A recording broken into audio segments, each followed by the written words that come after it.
Okay, so initial thoughts. Yeah, is like disturbing attack or whatever that gambit was still 60 base hit, right? You know, like that's all That's I your main know. thought. Is disturbance 66 base hit?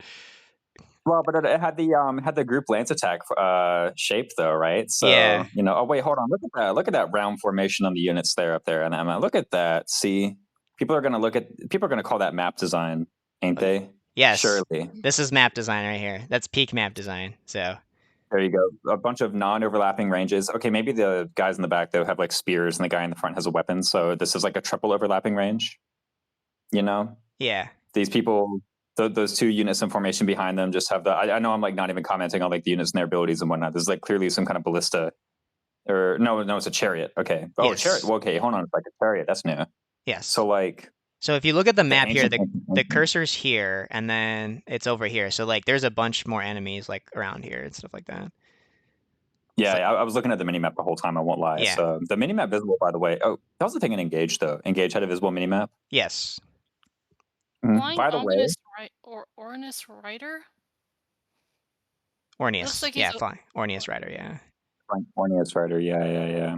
But the flying Orneus is this like goose looking thing. Yeah. Okay. Let's go Over back. here in the Let's bottom. go in order here on the trailer then. Okay. Okay. So okay. So number one is actually let's start at the end here. Yeah, and welcome in Rykard and the Schnoz. Hopefully you're having a great day. Hopefully you enjoy your stay. We are super I'm gonna excited. switch from the super quick version of the stream here to the one that has Twitch chat, so that I can interact with that as well. Okay. So I'm moving your screen share and going to the Twitch chat one instead. Okay. Okay, let's. Okay, so I want to start at the end here, where we have older Sothis.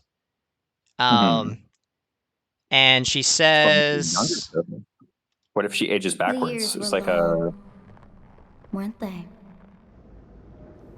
it's like Have a you Benjamin or whatever. forgotten me so soon? okay, so she says the years were long, weren't they? Have you forgotten me so soon? So like, so I've seen some people be like, "Oh, is this a prequel or like a sequel?" Like, I think it's not a direct prequel or a sequel, but I think she is, based on like her dialogue and like her relative physical form. Like, this is in the future by like a decent amount in the future. So I wouldn't call it a sequel. I'd call it probably like an expansion on like the world. Same world, right? It's not we're definitely not in Foldland, right? So that's. I mean, is that true? What do you think this could be like Adrestia? It could be. I mean, Deirdre? So okay, I'm trying to think, right? There was a shot here, or when you had the Coliseum pulled up, that looked very vaguely like a shot from Three Houses. And I don't just want to say like, oh, it was Red Canyon because like we saw this or whatever, but that was like kind of what it looked like to me or something. I might just be misremembering all of the various shots of like terrain and scenery. Like I remember I was I think it's when like Raya is expounding upon some of the lore and being like, oh yes, this was the ancient civilization, and it had that like top down view of like a Native American pyramid type thing, you know? Nabatea, yeah. Like yeah, Nabatea. Okay. Exactly. It like vaguely kind of reminded me of that shot, but that might just be me seeing things based off of what my brother said to me in like DMs and whatnot, right? Where I think at the moment, like in the 10 minutes after watching the trailer or whatever, he was like convinced it was a prequel or whatever. So I might just be seeing things that aren't there. I understand. Like, I mean, we also have like, this guy's a dragon, right? So like he's got the ears. I mean, he could be just, Nabatean that's living with people. Now, here there's two instances where I don't think that this is a prequel, because if this was a prequel, Sothis. Okay, so unless they retcon the lore, the way the timeline works is that Sothis was an adult when she like kind of essentially defeated the Slither, and then she had to go into a slumber, and then she was in the Holy Tomb, and then the Slither teamed up with Nemesis, who was literally a bandit, and he raided the Holy Tomb, took Sothis's body, and that spoilers for Three Houses. So I guess I just have to say that. That was made into the Sword of the Creator, and then he used the Sword of the Creator to then massacre the Red Canyon. That's why it's called Red now. And from the remnants of the Nabateans, they created the Other's Heroes relics. So the fact that this guy has a hero's relic with him, this is a Cresto, and this is a hero's relic type of weapon right here. That did not exist at the same time that Nabatea was around. So at least for the portion of Three Houses history that led up to the Red Canyon tragedy, this could not have coexisted. Now, could this have happened in the time between the Red Canyon tragedy and the start of Three Houses? So far, I have not presented any evidence that disputes that. I did see one thing that made me think, again, that this is further down the future after the events of Three Houses. And let me see if I can find it real quick. It is. I do have a question as like a retort. Yeah, go ahead. To your claim that it could not exist in the same timeline, but I'm curious to let you finish this point first. So I'll let you finish the point first, and then I'll bring up the retort. Okay. This also looks like Blutgang, the sword itself. Does. I was about to say, the like Kirby saber thing. Yeah.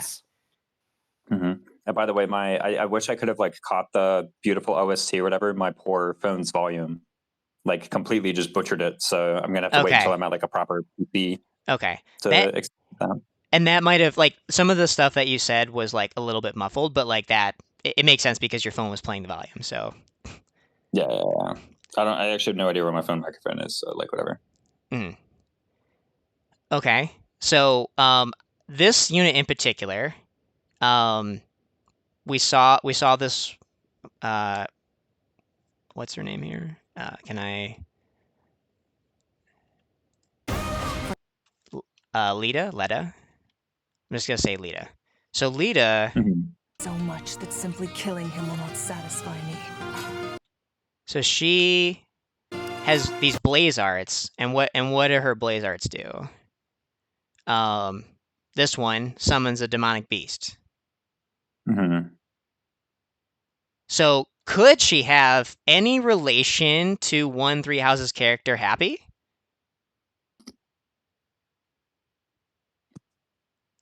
Marble goal. For that reason, I refuse to die. She summons this demonic beast, which is a lizard type that we see in Three Houses. Reason, I refuse to die. So possible ties to Three Houses. This guy also.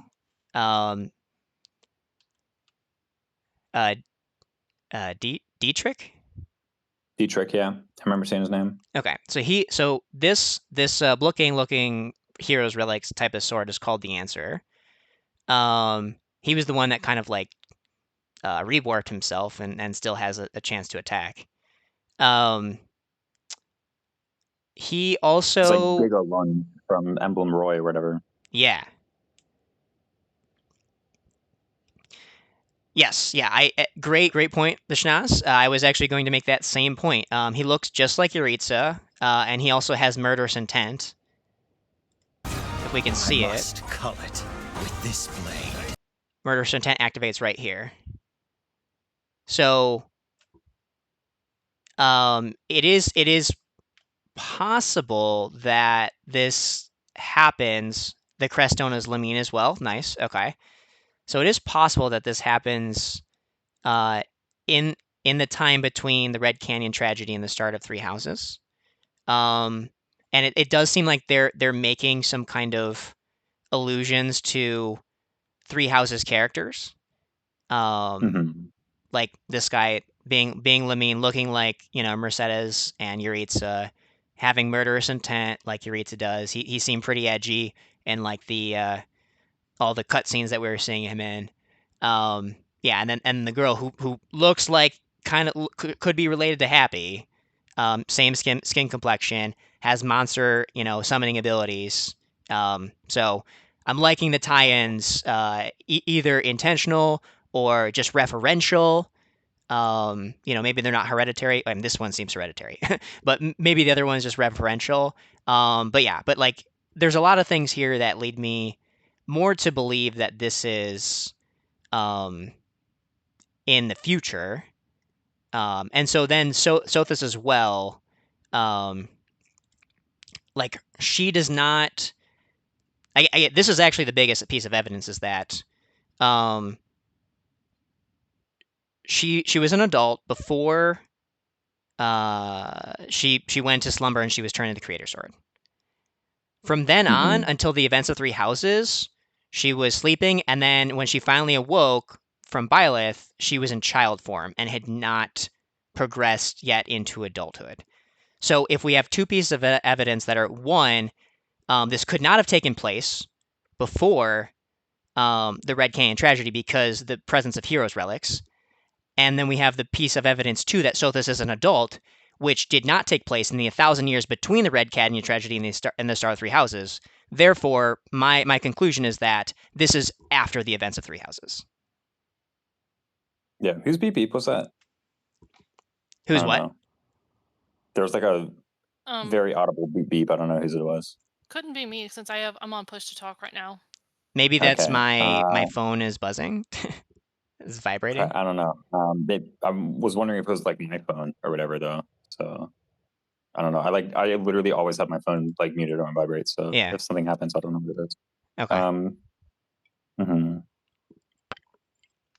That was like kind of summing up the evidence for the like future theory, or yes, yeah. So it's like it's there's a clear sign that this could not have taken place before the Red Canyon tragedy because of the presence of a Hero's relic.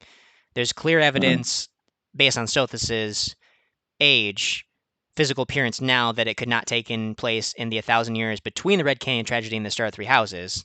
Therefore, I would be shocked if it was not in the future when she has grown and the Hero's relics are also present, and we see references either hereditary or referential purely to Three Houses characters.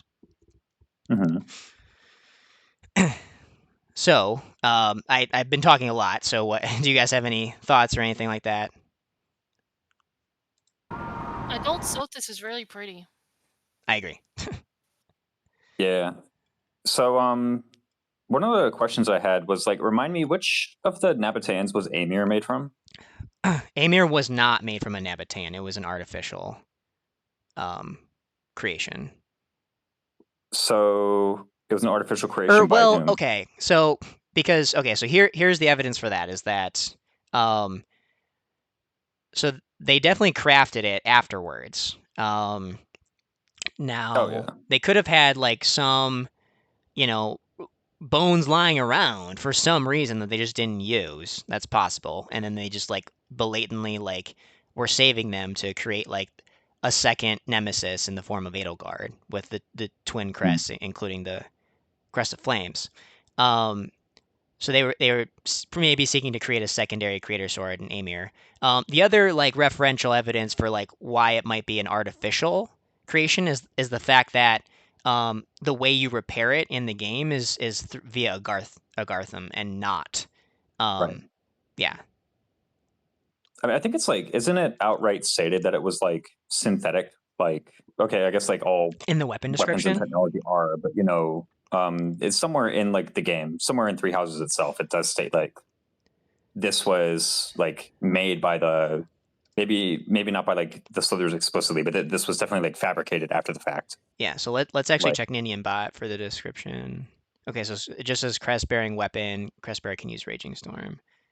So that was a description. Yeah, so maybe I'm making this up, but I'm or maybe I've just been gaslit to think this whole time, but that it was synthetic. We definitely know that for a fact, right? That it was not made from, or it was like made long after the fact, right? Yeah.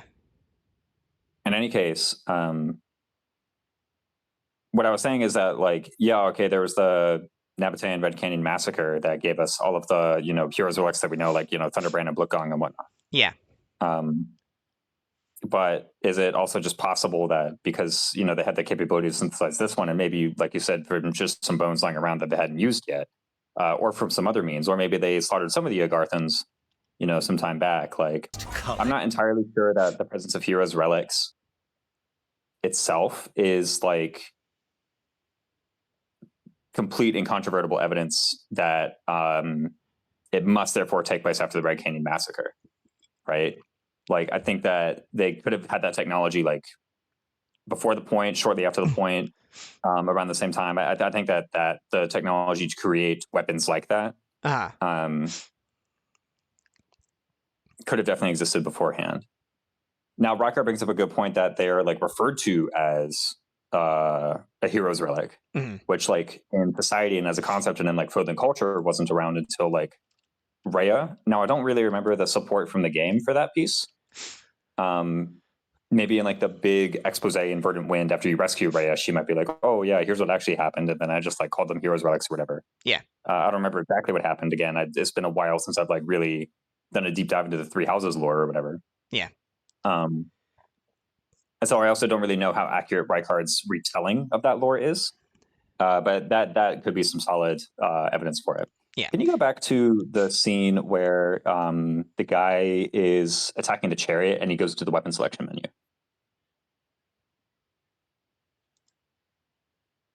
And I'll be like kind of giga delayed. I missed it by like a frame. It's I want fine. to fight so I can save my father's life. There we go. Okay. Let me see here.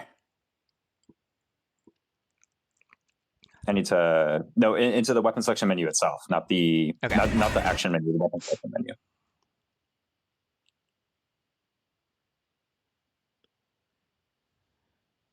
Okay, dokes. So one of the things is that I do think that this Fire Emblem is at like a decidedly lower level of technology than Three Houses Fire Emblem was, for a couple of reasons. The first is the presence of wooden and bronze weapons, which implies that bronze is not like the lowest tier. I understand we've had bronze before in Fates and in what's it called, Radiant Dawn. But in both of those, bronze was like the lowest tier. Whereas, I mean, I know we see a wooden sword and a bronze spear, so like maybe these are just the same tier or whatever. Yeah.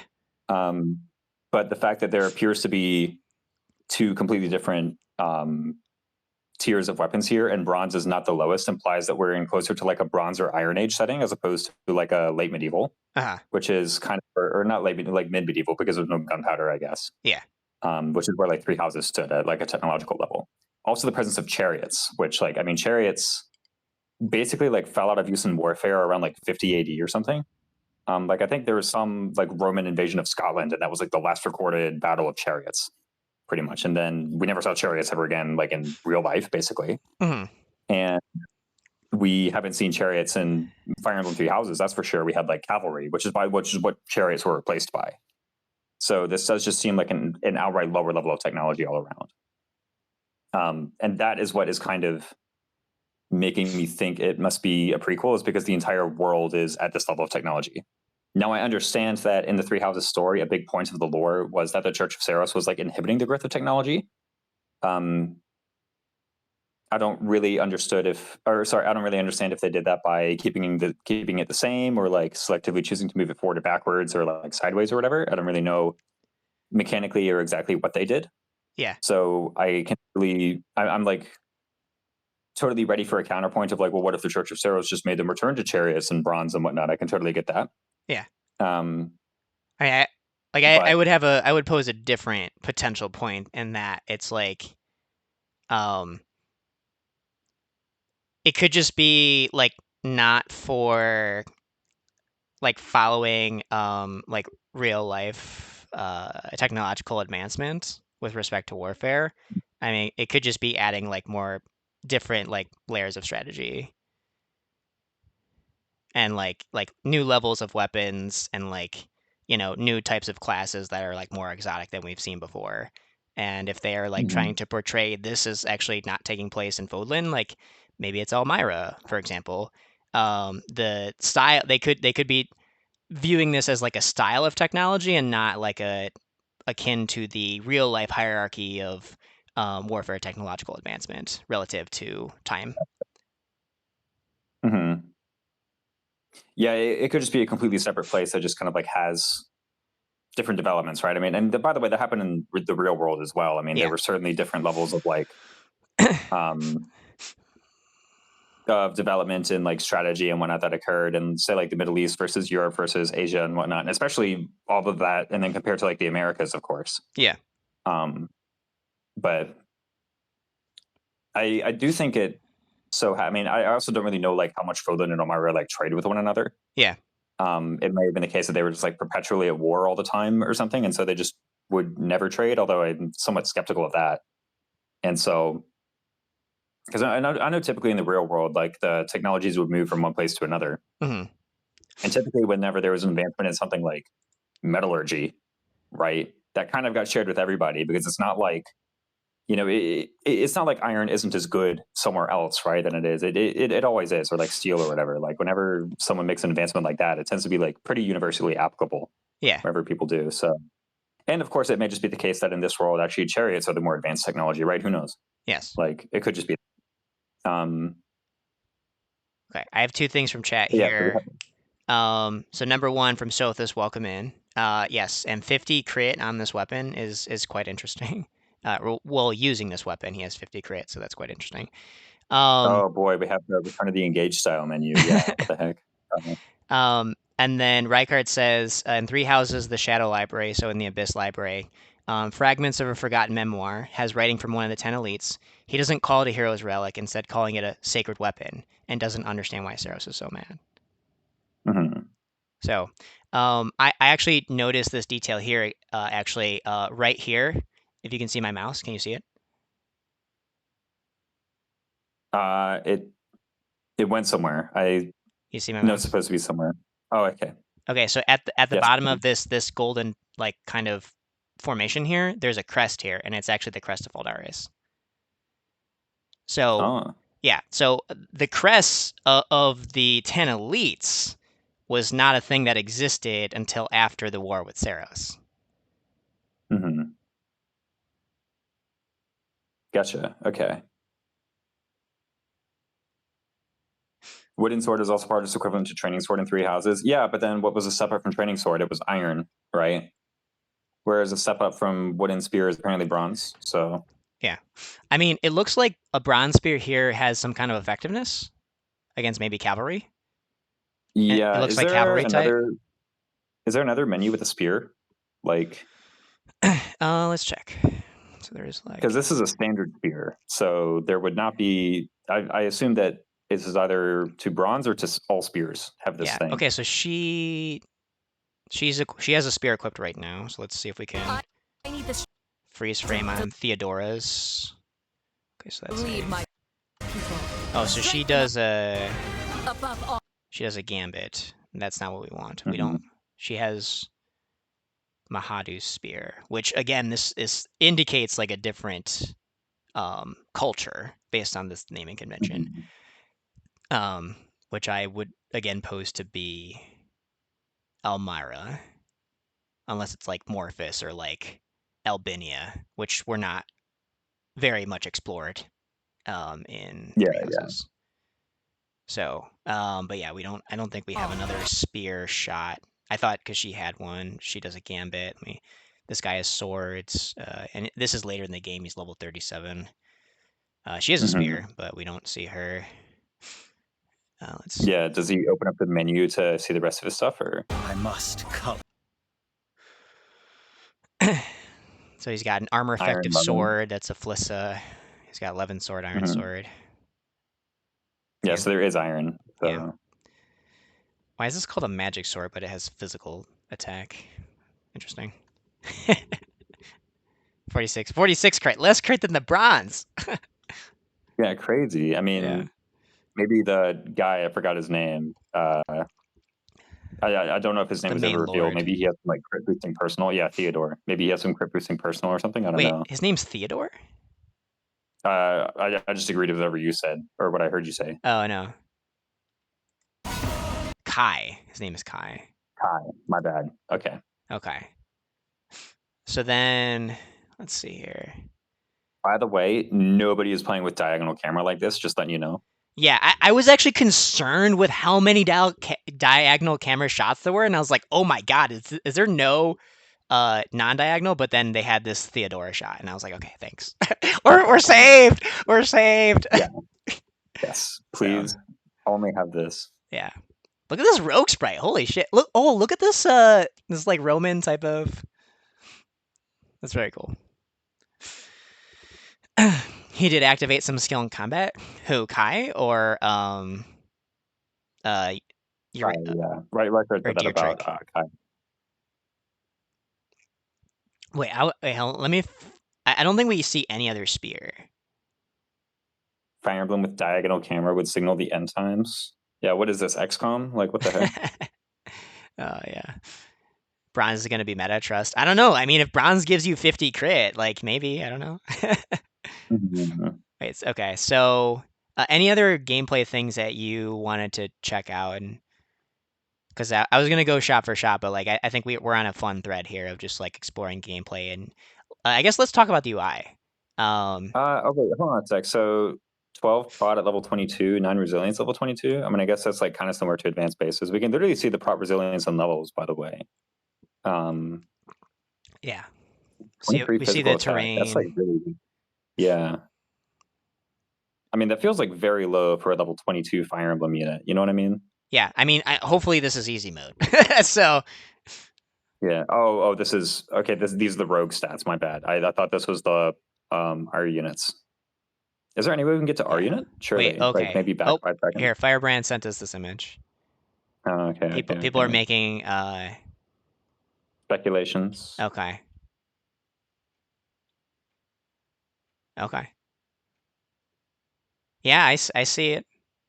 I mean, I don't really see the Hubert one. That doesn't. The cheekbone is way too long there. But yeah, no. This one is like dead on. This one looks pretty cool. This one looks like dead on. Like it could be her. So. This one is like I see it, like the eyes and like they're like the soft, like more rounded eyes. Yeah. This one, the happy one was basically just the monster thing, and I mean they have the same skin complexion, so yeah. The Linhart one, this one, like I could see that one. But yeah, this one is by far these two, this one and the Constance one by far. And I mean, like I said, it looks just like her actually. This portrait. I'll have to open up that image whenever I get to a PC. Yeah. Yeah. There you go. I don't know if that helps. Zoom in. Does that help? It's actually still pretty small for me, so I'll check it out later. Okay. I will say, so as far as this one goes, depending on like when I actually decide to or to not get to Switch 2, this is definitely one where I'll be totally comfortable going through like, oh, thank you there. I'll open it later, actually. I really do mean it. Yeah. Yeah, no, that's fine. I just making sure you have it so you don't have to go digging for it if you want it, so. That's a good point. Thank you so much, actually, for that then. Yeah. I didn't think of that, but I'm glad you did. This is one where actually I will probably be going into like all of the story and stuff, like leaks and information and speculation this time. So for Engage, I myself like pretty much completely blind to it. Oh, by the way, can we like go back a bit to see her level and stats? Yes. Oh, sorry, I have like a to both the faith I hold dear. Level 18, noble. Level 18 noble. Did they not reclass her? What the heck? Okay, these stats look maybe closer to what I would expect from level 18 unit. Oh, okay. But yeah, what I was saying is this is one where like I definitely am probably going to be a little bit more eager, or okay, not a little bit more eager. Actually, just entirely embracing the whole like check out leaks or check out speculation or whatever. For Engage, I was like completely turn it off, shut it all out. I want no spoilers. But this one, I actually just probably will accept it all, even if it ends up being spoilers. Actually, I have already resolved that if I play this one like instantly on Twitch, it would just be like a full spoilers playthrough. Like literally come in and say whatever you want. Wow, Like, really? Okay. Yes, that will be my approach to it. Okay, that's interesting. What's the rationale for that? So with Engage, I really did not like policing spoilers. It just ended up being like really confrontational with the viewers, and it felt That's like the viewers couldn't say what they wanted to say. Mm-hmm. And so this time it's like, just come in and say whatever you want. I also feel confident enough in the series to, like, by the way, including gameplay advice and like gameplay spoilers, if someone has an idea of like, I think this is strong or I think this is weak. Yeah. I feel like I have a pretty strong grasp of like just kind of Fire Emblem gameplay in general to be able to tell obviously bogus takes from like the good ones, basically. Yes. Yeah. So Same. I don't feel like I would get swayed by some, nonsense that someone was coming up with in my chat. Yes. But also I would like to be able to engage with it beyond just to like, oh, I haven't gotten there yet, shut up. Yeah. Which I think is like a really lame way to retort to somebody like posting their idea in my chat. Yeah. Right. I think I would rather think about it a bit, even if I can say, even if part of it is like, well, I haven't got to that point, so I cannot, speak from my own experience, but this is what I would be looking for whenever I try it out. Yeah. Mm-hmm. Yeah. No, I agree with that. I'm sorry. Go ahead.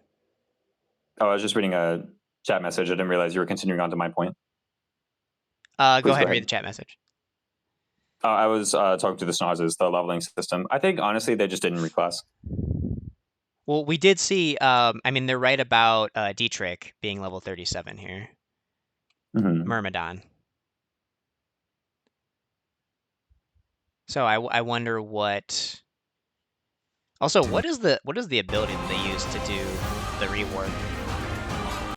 Moving... Oh, it's a blaze art.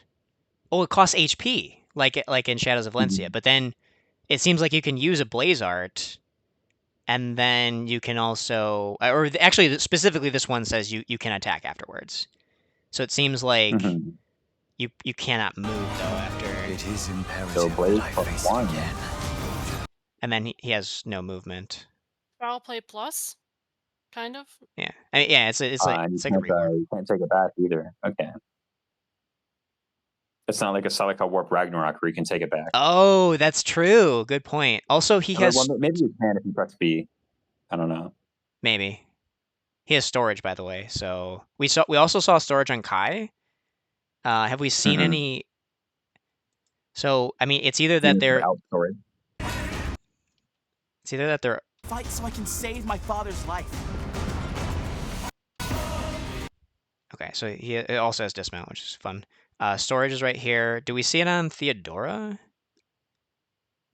Where's Theodora? I think I remember someone saying everybody whose menu got opened had storage. Mm-hmm. Okay. Which, my theory is that they only showed boards. So. Okay, and then, so then, these could be the four lords. And then it's the dancer girl who looks like Happy, or like who functions like an evolved Happy. Where is she? Mm-hmm. Where's her menu? Yeah, she also has storage. Manage gauge. Whoa, what is the gauge? Hold on, let me... I saw, so when Dietrich was using the Blaze art, I saw that it said Blaze +1 on it. So I wonder if it's incrementing some kind of Blaze gauge. And when she opens her Blaze art, I wonder if it will also say Blaze +1. Oh, that's this gauge right here. I don't know what Blaze +1. Maybe. Probably. I don't know. It has the same color scheme. It's like red and purple, and this is red and purple, and it has the same symbol. I'm saying probably. I'm not saying definitively, but like there's lots of circumstantial evidence that says it's... Oh, okay, so her gauge is completely red. And it's grayed out, so maybe it needs to be more purple. These guys also have a purple energy. These guys have a purple energy around them. And she kind of does too, actually. They're the miasma. I see. Yeah. We got some blue light over yonder as well. 20% from the woods. No prot. What the heck? Oh, green units, by the way. Yeah. It's another rider person, and then a mage. The Constance person over here. Yeah, no prot. That's interesting. Wait, no prot? What? Oh, from the From the twin, woods, yeah, from the woods. Wow, she has a bunch of Rezel. Looks. I mean, it's obviously being boosted from something. Okay. Yeah, So yeah. Battalion. Oh. what? No. So anyway, does the blaze art increment the blaze? For that reason, I refuse to die. Actually, wait a second. Did you see that real quick? Required. It says required this much of your gauge. So it looks like. Okay, so I don't know what the Blaze plus 4 does, but it looks like you might need this much of your gauge filled to initiate it, and then you also have an HP cost. Interesting. Yeah, maybe. Okay.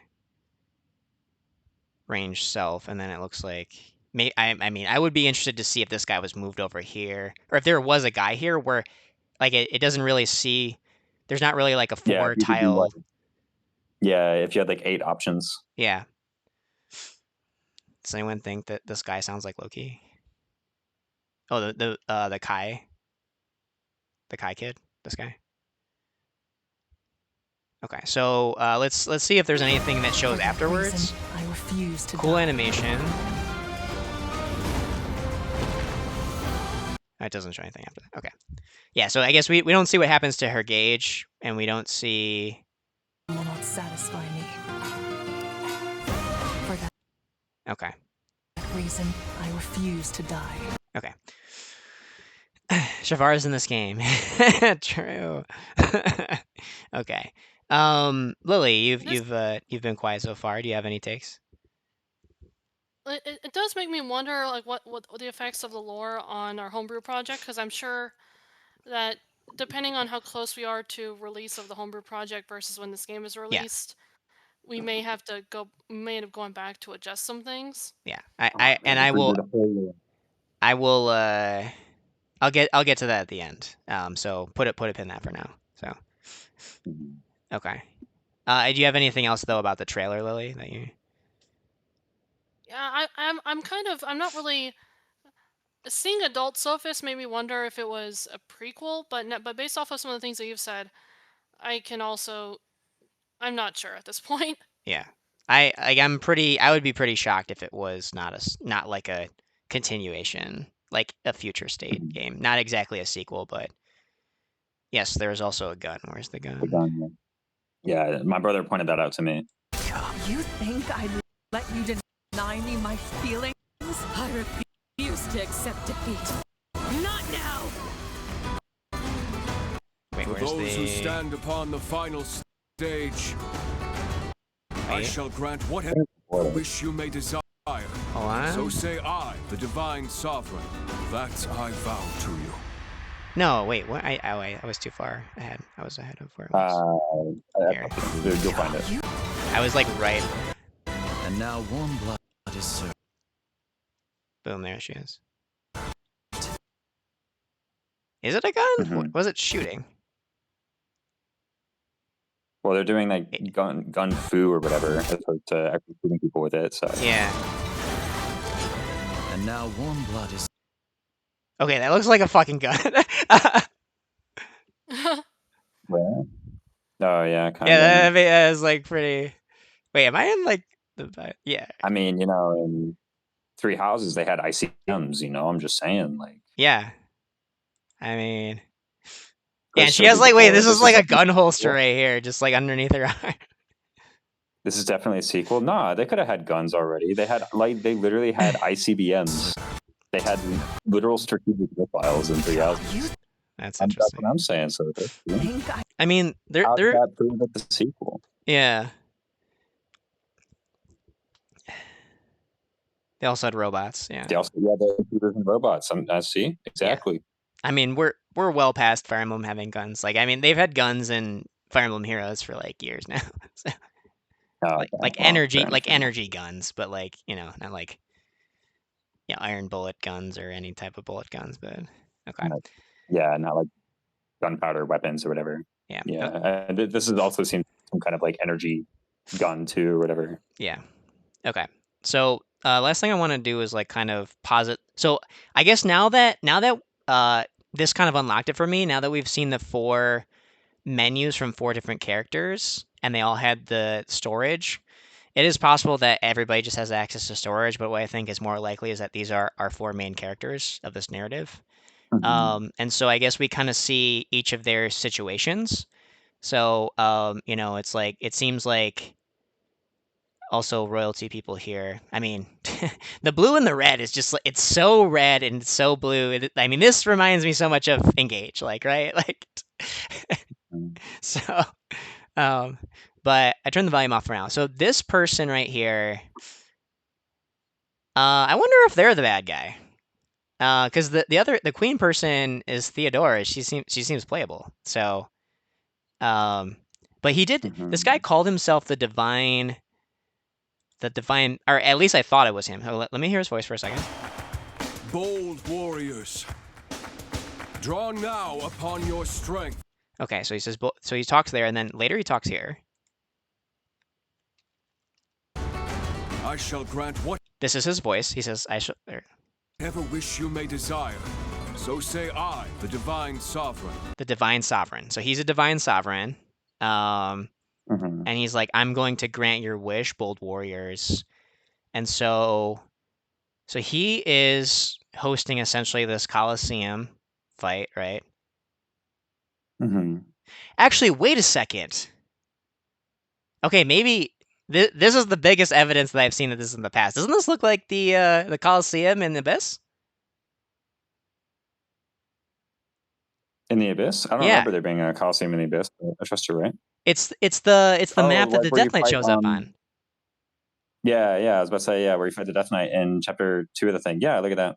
It's got the stuff and everything, yeah. Like there's the platform in the middle, and then there's this border on the outside. Where are the stairs? There were stairs in the middle, but there were also stairs here. Okay, or maybe it's just actually where Shambhala is. Oh, yeah. Ooh, Shambhala has no ring around it too. I mean, I'm saying that kind of to be silly, but like, yeah. I do think now that you reminded me of that map from Cindered Shadows, yeah, it actually does look a lot like that map from Cindered Shadows. Yeah. Okay, well, this is the biggest piece of evidence that I've seen that it would be. I mean, it's not exactly how the Colosseum is set up in Abyss, but it's like reminiscent of it. Yeah, I don't know if they had the jagged corners or whatever. Yeah. Maybe they did. Like. Yeah. Theodora giving Edelgard vibes, true. Also, welcome in Shattered Ice. Hopefully, having a great day. Hopefully, enjoy your stay. All right, so I'm gonna turn the volume off. And to be clear, like I'm not like too particularly attached to either one of it being in the front or in the back or whatever. Like the future or the past. Yeah. I'm like slightly more sympathetic to the past case, but I'm not going to be like super upset if it's different. Most of the stuff I wanted to bring up was just like, I think are some perhaps reasonable retorts to whatever theories you proposed. Yeah. I would say I am definitely more interested in it being a future state, personally, just emotionally. But I mean, it's a new Three Houses game. It looks great. I'm excited to use new battle mechanics. And it's taking place in the world that I consider to be, my favorite FE lore world. I don't know. I'm avoiding calling it Fodlan because I mean the culture seems very different and seems like not very Fodlan-esque. So just Three Houses world. It could also just literally be a whole different continent in the same world, right? Yes. Yeah, and that's what I like. That's what I'm thinking is like it. I'm thinking it is future state, and that it is taking place in like Elmira or some other part of the world, that was not thoroughly explored in Three Houses, so that they had like a lot of room to like expand their story, but while still paying homage to the Three Houses lore and characters. So Yeah. I'm just curious to see what happens with all this. I'll probably will hold off on buying a Switch 2 until we get a confirmed release date. Yeah. Because personally, I'm more interested in buying a Steam Deck now. But this will definitely get me to buy a Switch 2 at some point. Yeah. Yeah, I'll have to start the Switch 2 fund on the Twitch.tv original raisins for sure. Yeah. I mean, hey, it'll over time, I'm sure it'll build up to be helpful. So, yeah. Just the messages. Watch it just be like a completely different like universe whatsoever. It has like literally nothing to do with Three Houses. Like, you know, they just. I mean, like if it has Sothis and Heroes Relic, like I guess Heroes Relics, like it could just be an alternate, like, you know, reality or whatever. But the connection of Sothis is like, I mean, maybe it is just an alternate reality. So just alternate reality. Yeah. Speaking of Sothis, Chatter Sothis says, "I just want my Dark Mage back." Shattered Ice says, "Yeah, I would rather it be a future thing, so it doesn't have to try staying in line with building up to Three Houses events afterwards." And that is also something I was trying to communicate as well. Was like, you know, we, as Lily mentioned, we do have our own Jade Wyverns project. You know, full story and gameplay hack of Three Houses on like a new route. It is a challenge to like work within the lore that's been built up and try and like honor it, but then still find space to expand like character narratives or like world building in new ways. So I will talk about that in a second. But before we get over to that, I think I just want to kind of talk about the structure of the narrative hints that we get here based on the structure of the trailer, seemingly featuring four main characters here. So we've got Kai, we've got Theodora, we've got Dietrich, and okay, we've got what was her name? Dita is what I said I was going to call her. Was it DEDA? Was that? LEDA. LEDA. LEDA. Either Leda or Lita. Okay. I'll go Lita just because I like how that sounds. Okay. Mm-hmm. Okay. So the narrative aspect of the trailer, like these four cut-ins here, they're introducing four characters who are coming from very different backgrounds, it seems here. So then, I guess the announcement that he's saying, I turn the volume off so that like your audio can come through, Raisins. Okay. So, but he's basically saying like, you know, compete, and I think it's like an allusion to the overall story. So like maybe each one of them. I mean, maybe this is a Radiant Dawn style game where it's like you play as separate parties featuring these four main characters, right? And then they converge at some points. So this guy seems like a young adventurer type. This is around the city here, it appears, around the Coliseum. So there's an explore aspect. Here we see probably early game, he's a low level. He's fighting these generic chariot people. He has really high crit. That is actually interesting that it broke out his attacks into two. Do you think this is two? This is saying each hit has these parameters? Yeah, maybe. I mean, I guess it could be the case that like the first one has more and the second one has less. That's like never happened in. I think that's never happened in other Fire Emblem games. I think every single hit has always had the exact same parameters. Look at this. Okay, so it's 9 times 2 right here. So it's kind of like that engage style window, right? But it's giving more detail in terms of the crit and hit rate on each individual hit to cause 9 damage, and you should die for 17 remaining HP. Okay, that's interesting. I like that. And there's no counter attack. Oh, I missed a bronze bow, to be fair. So. He also has a crest. What crest is this?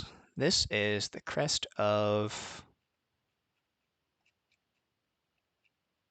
This is the crest of Oban. So Yuri's crest. Holy. He does... Wait, actually, he does have the... I mean, it's kind of purplish hair. Not the same skin complexion, but... Yeah, this is future. Literally, how do you, like, know that, Firebrand? You can't just see something and be like, it's the future. Or can we? Okay, so this guy's class is Charioteer. That's a cool name for a class. Orneus Rider. So he's a flying Orneus Rider, but it was classifying him as a cav.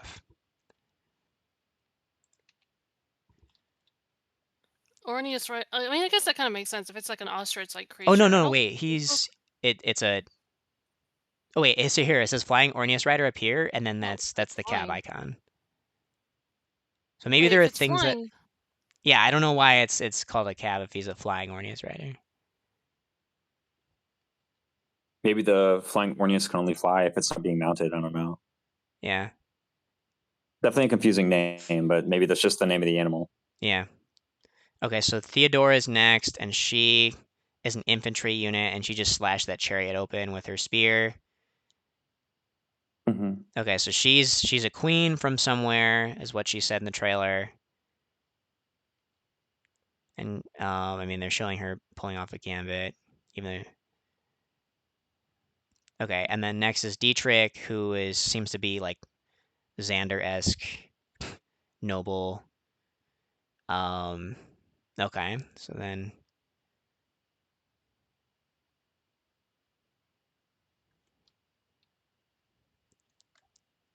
Yeah, and he just like moving dominates. shadow. He has like no physical or resilience. He has like no Prada result at level 37. Okay. Yeah. This seems to be. What'd I say? Lita? I think you were saying Lita. I was Okay. saying Letta. Okay. If I just said Leda, it's the names that look like they don't have like a common pronunciation and can be pronounced like a million different ways. This looks like a flashback for her. She looks younger here. And she's like, "Oh, I'm traumatized because there's burning stuff all around me, and like I I can't leave without you, person that I'm yelling after." Okay, and now she's here. Oh, and that's true. Enemy had a bronze sword. It was wooden sword, bronze sword, iron sword. Yeah. Saw all three. Ooh. She's going to be performing in this club. There's like a guitarist over here. There's another guitarist over here. She's ready to also perform on the stage. I'm gonna see. There's nothing in her outfit that's like any symbols or anything that I can see of like stuff that is from before. I mean, her guitar or whatever this instrument is, that looks pretty gnarly. So is she like some sort of cross between like a dancer and a bard? Probably. Well, like I guess D&D bard. Yeah. Well, I guess kind of like the Ninian ring type thing. Yeah, I mean, it seems like she's probably like summoner slash. I mean, I don't know. Maybe she also has refreshing capabilities as well. All right, so there's like this is like all. Yeah, I don't know what any of those belongs to. So she's also in the Colosseum here, which means this is probably going to be a common place or at least more than one battle will probably take place here. I'm trying to catch if The there's guy looks any. especially Go ahead. like a young nemesis. I was just saying, I was going to make fun of Firebrand because Firebrand was like saying that guy looks suspiciously like a young nemesis. And I was like, I was going to say like, yeah, this is the path. Just. Yeah. Okay, so he's got some kind of power. That's not any crest. That I'm just checking the crest real quick. That's not any crest shape. Well, I mean, it kind of looks like a crest of Dominic, but not exactly. The eyeball hand open up. Yeah. Yeah, I mean, like, come on, though. Okay. All right, so this is like Scritch Divine Pulsar all the way back to the freaking Red Canyon. Yeah. Messing up the timeline from the beginning, guys.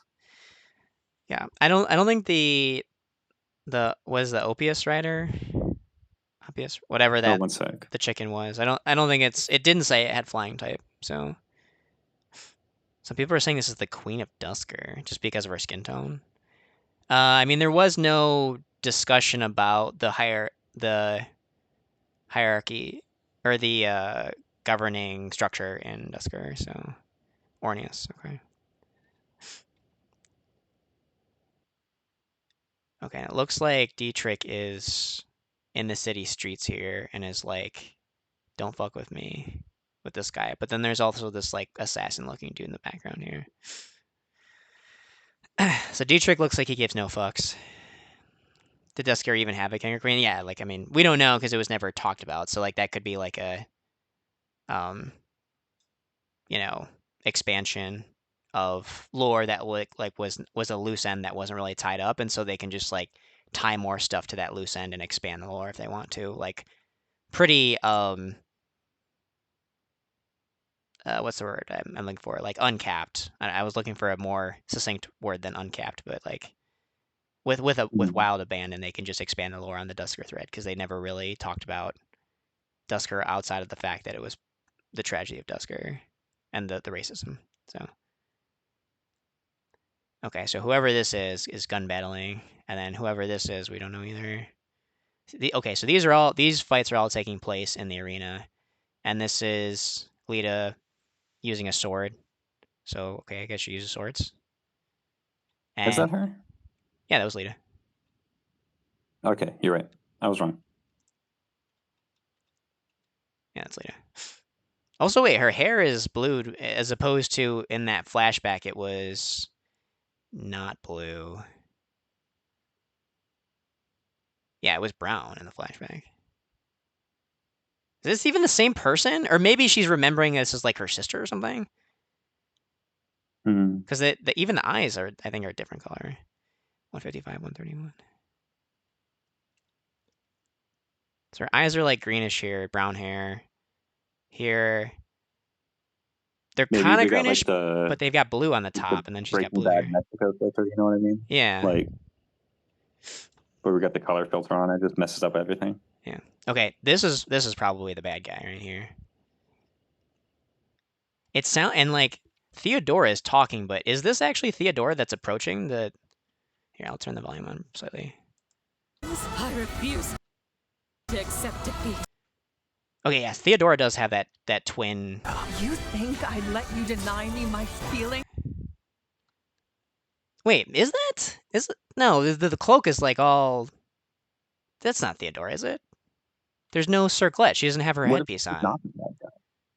They fight one another. I'm telling you, it's another Three Houses route split. Yes. Yeah. More game. 3 more years of Fire Emblem discourse. Yeah. That's exactly what we wanted. It's true. We can never escape the discourse. Only 3. It's the filter. It's guys. It's freaking brown. Nah, that's a filter. She dyed her hair. Okay. That's clearly brown. What the heck are you talking about? That's clearly brown. Nah, it's the filter. Nah, I'm not buying it. They did such a bad job with the filter that it changed your hair color. That's not a good filter. They forgot what it's supposed to be. Yeah. It's a red hair, actually. Maybe there's someone else completely. The sister or whatever. Yeah. Okay, so this is like the big bad probably, and this is probably not Theodora. This maybe is like the second in command to the big bad. Okay, because Theodora's. I mean, she has similar hair, but like, actually, wait, is that her cloak? Did she just take off her headpiece?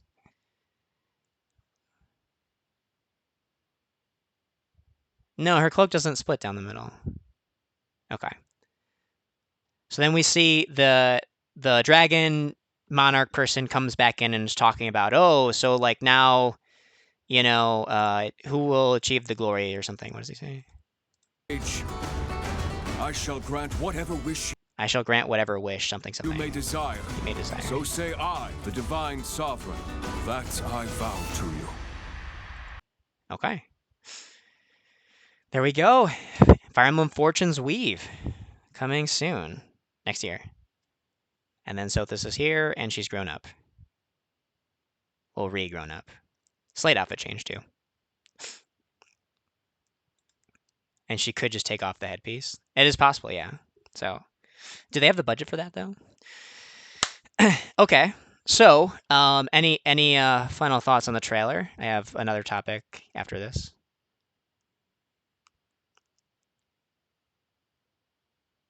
No? Okay. All right, so next topic that I wanted to hit was actually, so we've been long rumored to get the usual remake, right? Guys? Yeah, I wish that we could get a Yggdrasil remake, but I don't know if it's gonna if they were gonna do one before this next title, wouldn't they have announced it already? Right. So, Tryon says, wait, I think it would work better as a prequel than a sequel. The Fortune's Weave. Okay. I mean, we had this big discussion point about like what are all the evidence that points if it's a prequel or a sequel.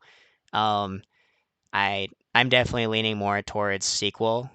And like not even a direct sequel. It's just I had said it's more of like world expansion, but it happens after the events of Three Houses. So,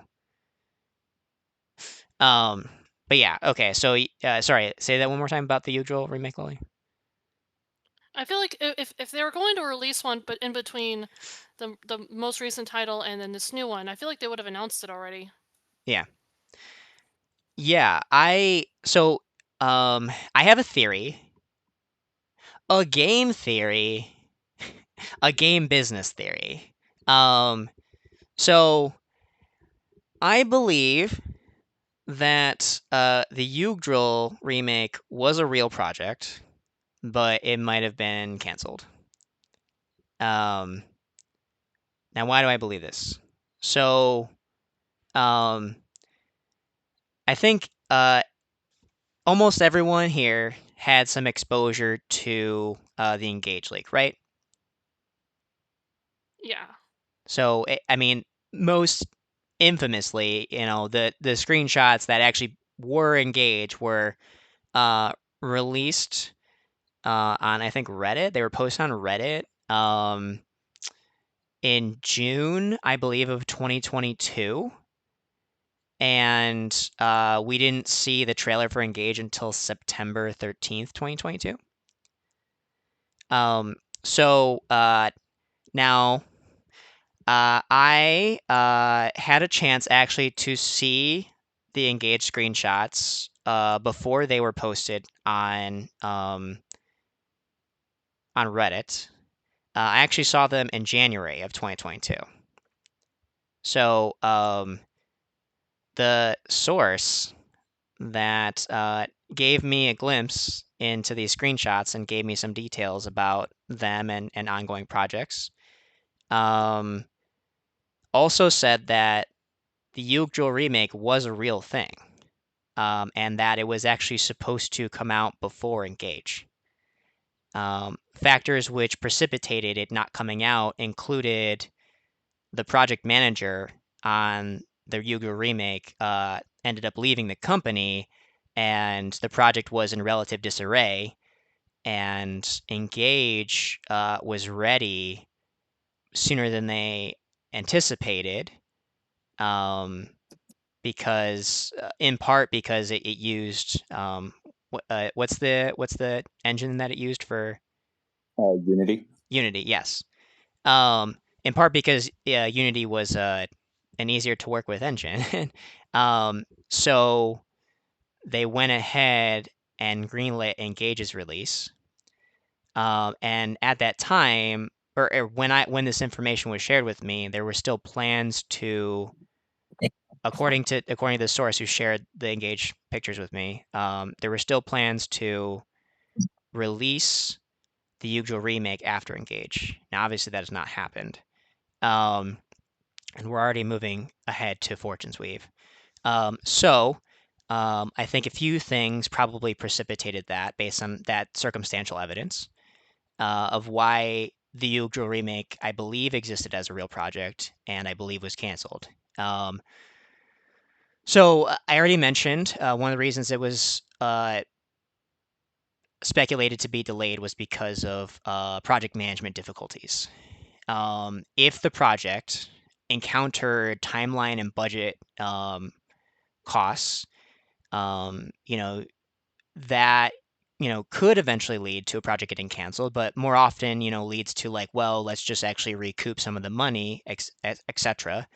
And let's get it out. Now disclosure here, I am now applying my personal background, my personal professional background, where I was a project manager at a software company that led implementations for 4 years. So I have some knowledge about how these types of things work, making budget decisions about what type of enhancements you invest into, and what goes into those decisions, and having stuff on the dev roadmap for enhancements that do or do not come to fruition for reason A or B or whatever. So I am just applying my professional experience, and just surmising based on very circumstantial evidence, and some relative substantiated claims about the existence of the usual remake. So, given my professional experience, I think that what probably happened is it was a few factors. One, I think that the project suffered a lot of delays and budget costs to the point where it may have become cost and risk prohibitive to continue with the project. Why did they decide that? I do have another tab here that shows um, the video game sales figures. The sales figures here are in units. These are not dollars. These are units sold. Now we do see here these are ordered basically as the games came out, but they do have stuff like Fire Emblem Gaiden here includes Gaiden and Shadows of Valencia. So like that's kind of out of order, but everything else is basically in order. It's just kind of whatever world it's related to. Um, so if we kind of take a look at the most recent Fire Emblems, Engage sold 1.6 million copies, Three Houses sold 4 million copies, Fates sold 3 million copies, Awakening sold 2.3 million copies.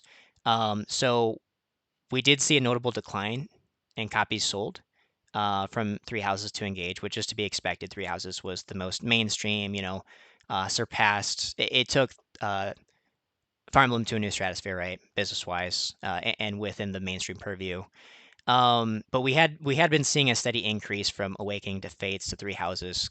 Now there is one game that was between Fates and Three Houses, which was Shadows of Valencia, which sold only 1 million copies. So we have, and even if you want to go back further, we have actually a patterned history now of older Fire Emblem games being made as remakes, selling poorly.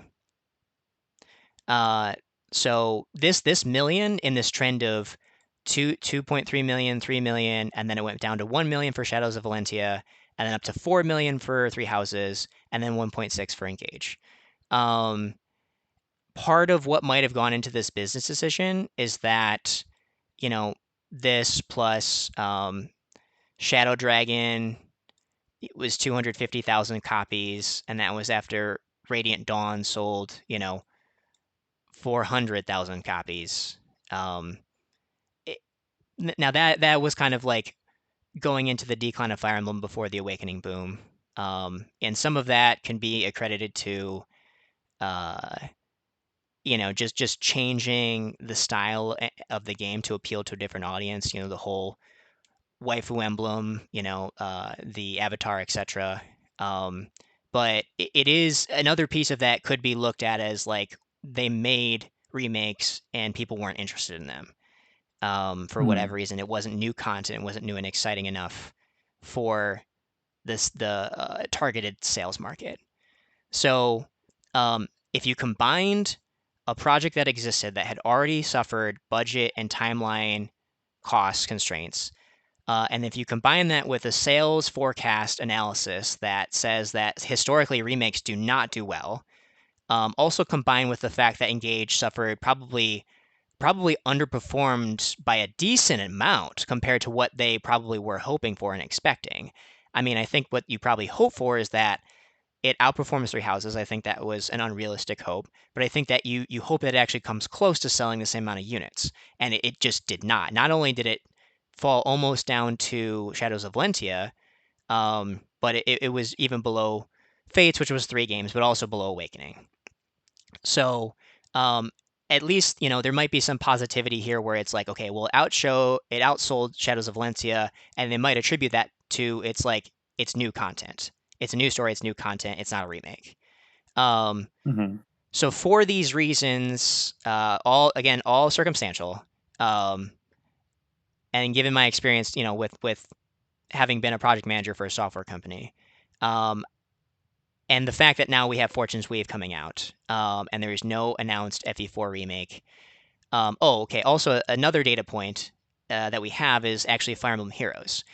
We actually have data for how well different characters from different specific Fire Emblem games do, and the Yugdral characters are usually among the like lowest selling characters in the game. So that's another data point that they have. Yes, unfortunately, it is unfortunate, but that's another data point that they have. And I will remind everyone who does not know, actually, Fire Emblem Heroes crossed $1 billion in revenue. It is by far the most successful Fire Emblem IP that exists. And it is a good data source that they have for gauging interest in existing characters. So, do you mind, Justin, real quick, opening up on next to Fire Emblem Heroes and next to Fire Emblem Three Houses the reference source and checking the date on the reference source there? These ones? Yeah, I'm watching on the Twitch stream, so I'm a bit delayed. But yeah, whatever the source is. You said Three Houses in what other game? Heroes. I just want to see the dates on these things, basically. So this is the Three Houses was updated as of 2022. Okay, so that's actually like a long time ago. Yeah. That's the same source for Engage, is it? Or Engage is 12. Engage was 2023. So it's probably first year Engage sales. Okay. Yeah. Yeah. So Heroes was 19. Was also 2022. I do remember that being, whenever that was brought up, I do actually kind of remember that being like something I brought up in counter argument, and I think it's still appropriate now, is that there was just a difference in length of time. Other thing, and I don't really know. Maybe if we could find like a sales report from 2020 to see what Three Houses sales were and say like 2020. Let's see.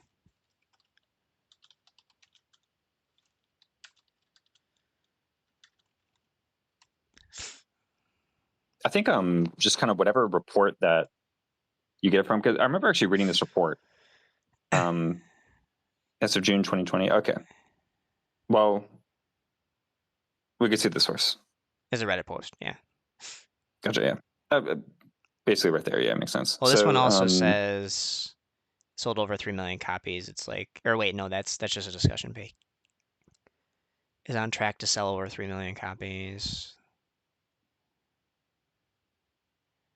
Oh, this is a report from. So okay, what's the report? That's November 6th, 2020. Yeah. Well, just whatever the source is, I do remember that being a thing where.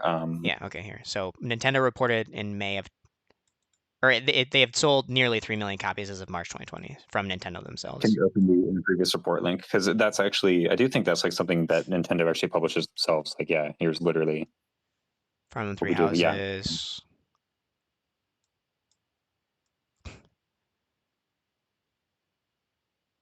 Units in tens of thousands. Yeah, so 2.8 million in whenever this was published. Yeah, FY20. So let's say it was published May.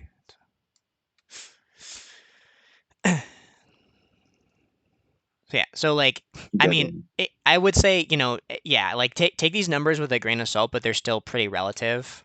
To like, I'd just like to go like directly to the source if I can, which it appears we can do right now. Yeah. So, but yeah, so essentially, like all the points that I was saying is like it's circumstantial evidence, but it's like it honestly, like, there's not really a financial reason that they have for like continuing to make remakes. That is just not like there's no evidence that they should do it, because it has just been purely not profitable for them in every iteration that they've ever done of it, compared to just making a new game. What of doing like what they did for Shadow Dragon for some of the like games that have not been released in English yet? Like, what do you mean? Yeah, like basically a port to Virtual Console for Switch. Yeah, I think that would be fine. Because they already ported FE4 in Japan on Virtual Console, but not America. I mean, it would probably require a little bit of investment. Yeah. Because of the translation, but you know, I can't imagine that a port would cost nearly as much as a full remake. Yeah. So, and we also have evidence of they have canceled previous games before. There is this article on Cernus Forest about Fire Emblem 64, which was a game planned for the N64, and it never came out. So we don't know how far it got down the path, but like the plan did exist to create it, and so there is some evidence on some level that they have canceled games before. So it is so my theory is that the usual remake actually did exist and was canceled because of a confluence of factors of the project was kind of ran into implementation and development issues that cost more than they would like, and they had project management difficulties with people leaving at key times. And then their games were ready before, and then they had like a lot of sales data that just said we don't have remakes that do well relative to mainline games. Shadows of Valentia being the most recent example of that, where it just is a huge dip down in sales relative to the games around it.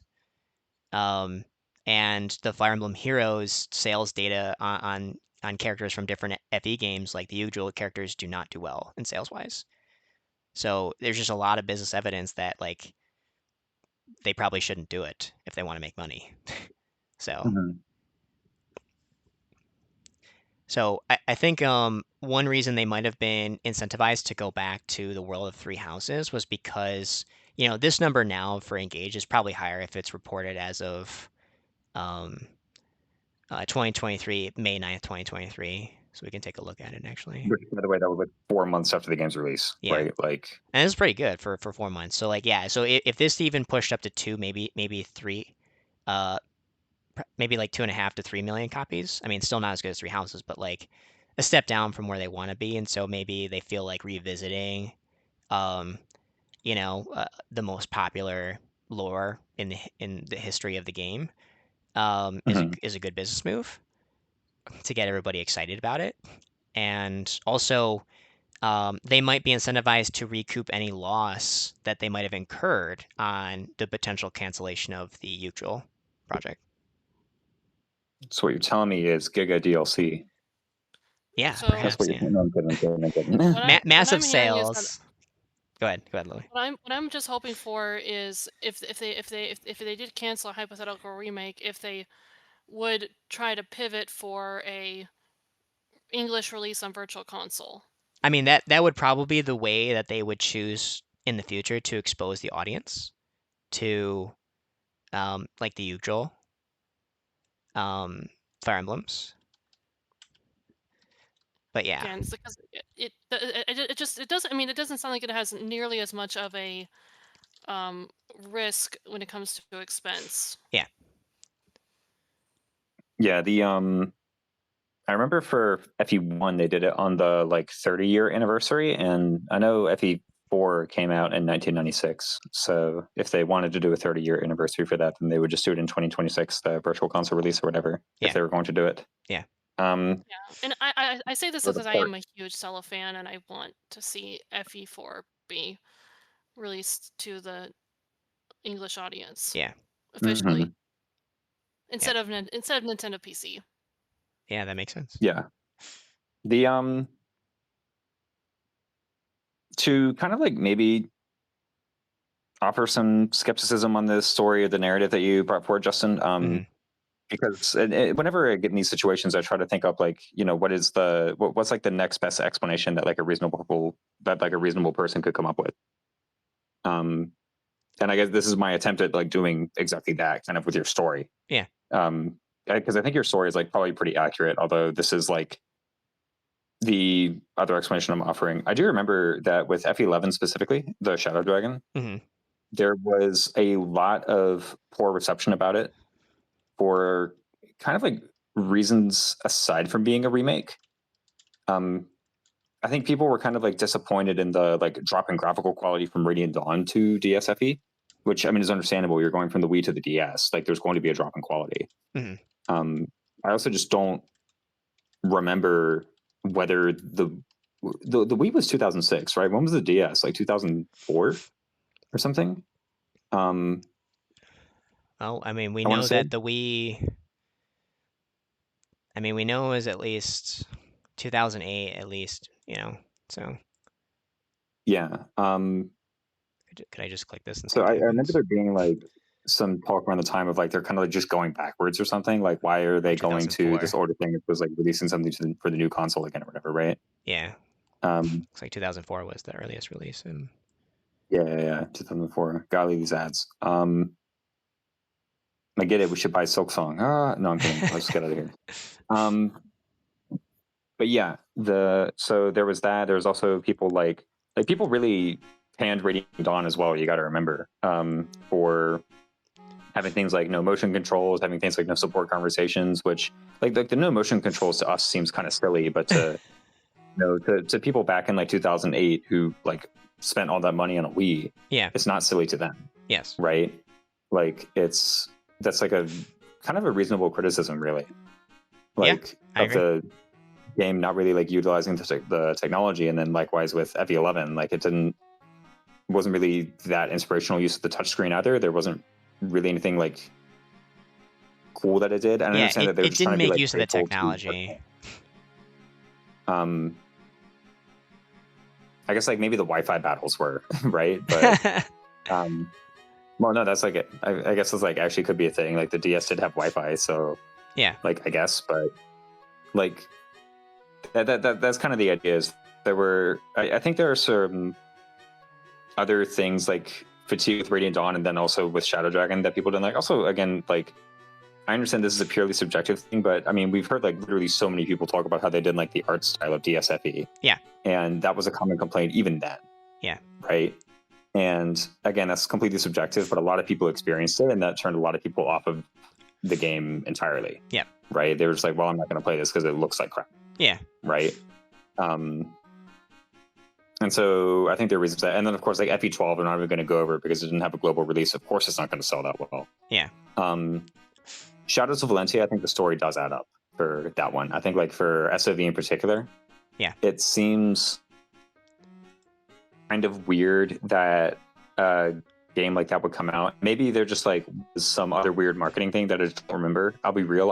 I paid like zero attention to Fire Emblem whatsoever, like 2010 to 2020. Basically, right? So that entire thing of Fire Emblem, aside from like the few sentences that someone at school would tell me about, I just never heard about it, right? Right. I just didn't follow it. So I think I vaguely remember getting told that it had poor marketing, like they just didn't advertise it at all or make any hubbub or like do any trailers or whatever. Perhaps, but this is like a secondhand story that I can't verify whatsoever, so I don't really know how much stock to put into it. And then speaking of secondhand stories that I can't verify whatsoever, that I don't want to put much stock into, is your leaker guy. I do not remember when I first saw the Engage leak screenshots, but I definitely remember it was before the Reddit post. Yes. So it was the place I saw it was VG, which was the 4chan board for Fire Emblem, basically. Like that was just where I saw them, because I would like look there for Fire Emblem memes and whatnot. Yeah. To just like get and save in a folder. And then they showed like the Engage screenshot, like the super blurry ones that we all remember. I say we all remember as though we all do, but like definitely you do. There was like these freaking giga blurry screenshots, and everyone was saying like, "Oh, it's Toothpaste Chan. There's no way this is actually the Fire Emblem game," and it was. At the moment, I didn't, put any stock in what the leaker said, because it's like, I'm just going to wait for the official announcement and not believe anything until then. And of course, I was wrong in that case. Like, Engage totally was a real game. That was an X Fire Emblem. Yeah. And then here you're kind of talking about your leaker. I understand that he was right once, but that still isn't enough for me to just like take it on anybody's word, especially when there hasn't been a screenshot that they uploaded or shared with you. Or maybe they did share with you a screenshot and you're just not telling us. But again, I don't really. Also, I don't like know the relationship between you and this guy. Whether you like know them personally and they like shared it to you over like Discord DMs or something. I just don't know the nature of that relationship. And if you don't feel like sharing it, you don't have to. Yeah, I will say it. I'll say it was more personal than seeing it on some other website. I'll just say that, and Gotcha. I do not want to say more than that. And I will freely admit, it's like I definitely think that everything I said, was just a really educated guess. I led the whole segment as this is a game business theory. It's putting together a lot of circumstantial evidence that I've chosen to put like extra value in, and it's also informed by some of my experience, but you could also say biases as a former software company project manager. And so it's like, could I be seeing things that are not actually there? Totally possible. We won't know unless we talk to someone at IS and they truth serum it out. But yeah. So I actually 100% everything that you said is totally valid about there are other reasons why the remake games didn't do well, because they did not adapt to the technology that was being emphasized at the time, with Shadow Dragon with the DS features, New Mystery also with DS features. Also, it was not released worldwide. Also, as Tryon noted, SOV came out at the end of the 3DS lifespan, and the Switch was coming out. That is also true. So these are all factors that could have played a role in terms of why the remakes did worse than the mainline games. But that being said, when you are making a decision, so like as someone who can choose to go forward with a project or not, as from a business financial perspective, you are seeing all these pieces of evidence that we're all talking about, and you are deciding what to put value in and what narrative you choose to buy from all the evidence, and making a decision based on that. And so it might actually be the case that, the DS remakes suffered more because they did not take advantage of the unique DS system features that all the other games were taking advantage of. But, an IS executive now can take a look at this trend of these remakes not doing well, and it might not be accurate for him to have this takeaway, but he still might have the takeaway of, well, the remakes just don't do well. And combined with the Fire Emblem Heroes sales data, that even if the reason wasn't actually that he believes wasn't the reason why it actually happened, it can still be the reason why the decision was made for them to not go forward with the project. Yeah.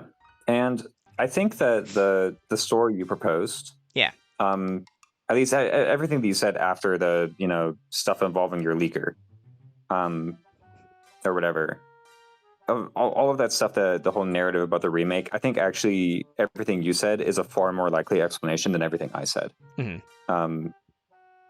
I do tend to enjoy just trying to come up with like the next most reasonable one, just because in the process of speaking it out loud, I think sometimes it can be helpful to be like, oh, maybe that actually is just the way it was. Maybe this is just something we hadn't thought of, and then we do it. But I do think your explanation is like by far the most reasonable one. And well, maybe not by far, by at least a little bit. And I also don't fault people for using historical data to, make the decision. Really, what else are we going to use? Yeah. And then lastly, and this is just kind of like getting into my own personal opinion as to like why, or like, them just making the new game and like the new story and whatnot. I definitely am a fan of the fact that the business trends and the business incentives in at least this genre of game is to make a new game. My opinion is that I don't really much care for the remakes. I enjoy playing Shadow Dragon and I enjoy playing SOV. But I enjoy playing the games which are original titles a lot more than I enjoy playing those games. And yeah, I agree. I far prefer to see like the new stories, the new characters, the new mechanics. I far prefer to see those things. Yeah. And I'm actually very glad that in this case, it just so happens that the business interests of what makes the most money and the gamer interests of what is the most fun happen to align. Yes. In this case. Yes. So I'm actually pretty glad that the Fire Emblem announcement is for a new game and not for a genealogy remake, which I don't know if I told this to you directly or if I said it to anybody on stream or if I just shared it with like my brother and Jimmy IP or whatever. Like, if they did do a Nintendo Direct announcement and it was just an FE4 remake, unless I was like seriously wowed by the gameplay in the trailer, that would not be enough to purchase the Switch 2. Like, yeah, I would just be like, whatever, just kind of play the old one. I actually 1000% agree with everything that you said in relation to this being a new game and not a remake, and how excited that makes me feel, and how that excitement would or would not drive me to buy a Switch 2. I had the same perspective where I was, if it had been a Yu-Gi-Oh remake, I would have given it a fair shot, but like something about it being a known quantity of story and reasonably known gameplay, I'm sure they would have injected new features like how, all the remakes have. But like, I just would not have been nearly as excited about it as I am today with, an expansion of Three Houses, world building and lore and new characters, and just a new story to explore. Yeah, totally. This one I'm very excited to do. So it should be good. Yeah, they're never going to start a new platform with a remake. I mean, that's a good business move. So. Yeah, probably. I was wondering if the more we got into like the Switch 2 time, it made me wonder if they were going to release FE4 remake, if it was going to be like a Switch 1, probably a Switch 1 title like they did with SOV, or a dual Switch 1, Switch 2. Yeah. Another complicating factor in a potential release scenario. Yeah. Yeah, the homebrew lore. I mean, obviously this isn't like my decision to make. This is all your guys with your homebrew and your ROM hack. But I think like just put like a disclaimer at the start. Hey, we wrote this like before this game was even released. Like just own it. I don't know. Just like stick with what you've got and be like, this is just where we thought the story would go. If it ends up being wrong, then so be it. Like, I don't know. Yeah. So I'm gonna use that to pivot into the last topic I have for this analysis, which is if anybody in chat doesn't know, Lily and I are part of a team that's making the first ever custom character and custom story Fire Emblem Three Houses hack, the Jade Wyvern house, taking place in the same time as the era of Dimitri, Edelgard, and Claude, in Fodland at the Officers Academy. And so what I will do here is I will open up this character preview here, sheet of our characters in our game. And so, so we kind of, the way that we approached adding characters to the lore was by finding loose ends that the Three Houses story left open and like latching onto those and expanding outwards. So like, for example, we have one character here, Zatello, who we kind of, she's from Morphus, and which is a country off to the east of Fodland. And the only lore that exists for Morphus in Three Houses and Three Hopes are some journal entries in Three Hopes.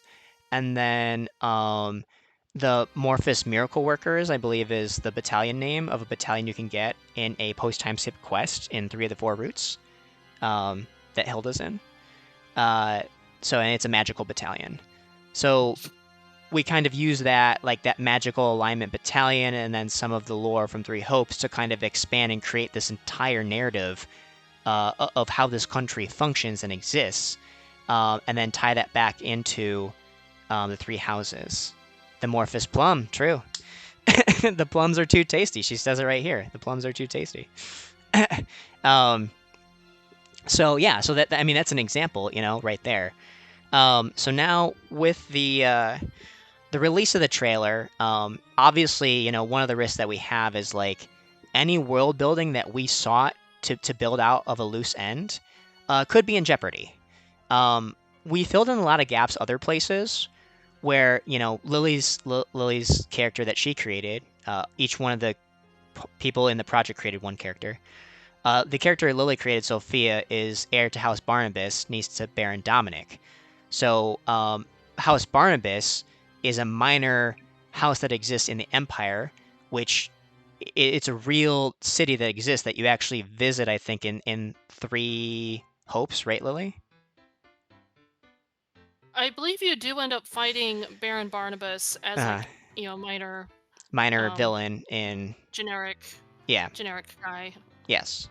So we kind of just put a face to, that house in this character, and we just sought, a tie-in to another vanilla character, niece to Baron Dominic, aka Sophia's cousins with Annette.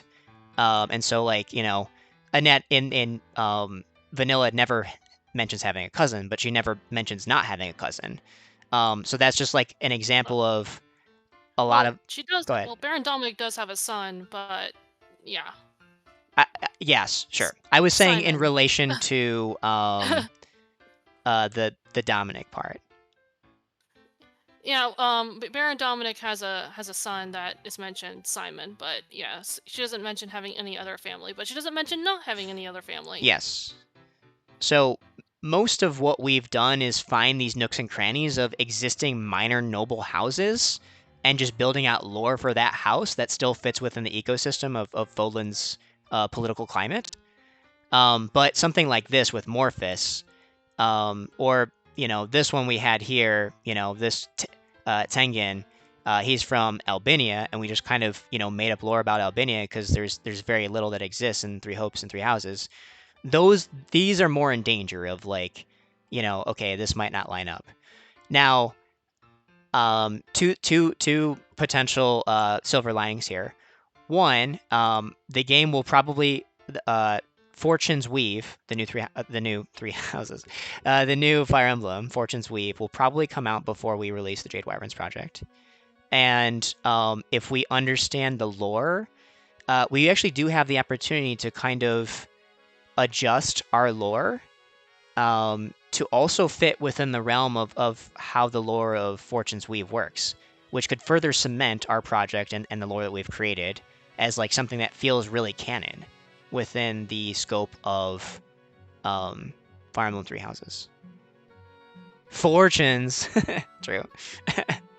So yeah, so I think it just really depends on like if there's anything that blatantly, goes against what we said. Like I speculated, the trailer is the Colosseum exists in Elmira, and if so, like that's not a big deal for us because we didn't really we didn't try to define more of Elmira's culture. If it happens to be Morphus or Albania, we could adjust names and stuff like that and some details. Like instead of being from Albania, Tengen can be from somewhere that's not Albania, that is not explored in Fortune's Weave. So, so yeah. So I think at first it's like, wow, this might kind of contradict, and we might have to release a disclaimer. That was my thought as well. But the more I had time to ruminate over it, I think it actually provides us an opportunity to further solidify how canon our story feels if we can align, any parts that we might have released that might have been non-synergistic with Fortune's Weave, and adjust those parts of our game and then make it synergistic with both games. So I think it's an opportunity. Yeah, for sure. I do hope it doesn't like delay it by any giga amount because I've been really jonesing to play this hack already. Yeah, it will be a while. I don't think it would delay it. Just where we are is like we've got a dev cycle of like we're gonna finish developing all the maps, like, and then we're gonna go back and refine everything for like for release. And so we're very close to finishing the first dev cycle. And like for example, chapter 20 is upcoming, and then I have actually started working on chapter 21, and there's 22 total chapters. So Nice. we're very close to finishing that first dev cycle, and then entering a phase of just the phase 2 refinement, as I call it. So yeah, it's, and I guess at least I won't be able to contribute much for like the next month or so for personal reasons that we were talking about before the stream. Right. But yeah, I think we're making a pretty good pace here. I believe. I agree. So okay, so I do cutscene stuff. Yes, Lily does great cutscene stuff for the Jade Wyverns project. But yeah, that will come out soon. So if you're interested, or like I say in the future, it will probably come out after Fortune's Weave. So if you're interested in Jade Wyvern stuff, you can join the Discord and get more details there. And this is not posted there yet. I will post it this weekend, probably after the stream. These are all updated. I posted a version of this like basically over a year ago, and it's been updated for new personal skills that are custom, new boons and banes, crests, backstories, etc. So yeah. Ricardo, I literally just said how far it was in progression. Caught him not paying attention. Yeah, how far was it? I'll repeat myself. Like a mouthful of food, typing, like trying to sip the soda. I'll repeat myself. We are close to done with like phase 1, like the first pass at all the maps. Working on chapter 20 right now, and then I just started working on chapter 21 as well, and chapter 22 is the finale. So, and then after that, we will enter a refinement period, at which point I have been thinking about inviting you to participate in that refinement period, right, Card? So, stay tuned. Holy. Yeah. So, that being said, this was the first part of the stream was all about, Fortune's Weave. What does that mean? What happened to, the supposed FE4 remake, and, personally for some of us here, how does that impact our Jade Wyverns project? So, but I'm going to act like I'm signing off because I intend to post this portion of the video on YouTube. So I'm going to say bye to everyone, even though I'm not really like going to end the stream. So bye everyone. It was great reviewing this game with you guys, and I'm really looking forward to Fortune's Weave. I'm super excited about it, and I hope you are too. And we'll see what that brings us in the future. So take care. Holy.